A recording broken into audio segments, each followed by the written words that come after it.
Hey guys, so in today's video, I'm going to show you how to set permissions in Monday Workdocs. Workdocs come in three types: main, visible to all team members; private, seen only by you and invited members; and shareable, for collaborating with people outside your team. You can invite members or guests and assign ownership. Ownership lets you control editing permissions.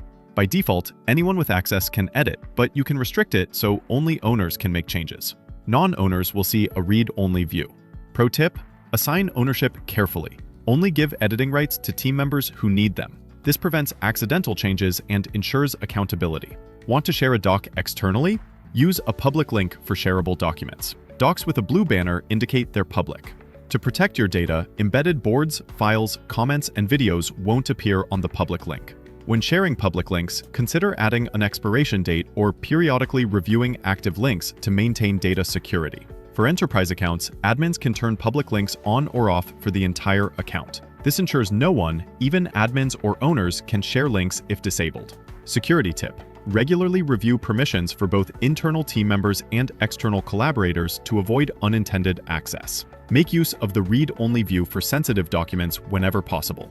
And that's it. Take control of what can be edited and shared in your Workdocs. Thanks for watching. Don't forget to subscribe and click the bell icon for updates.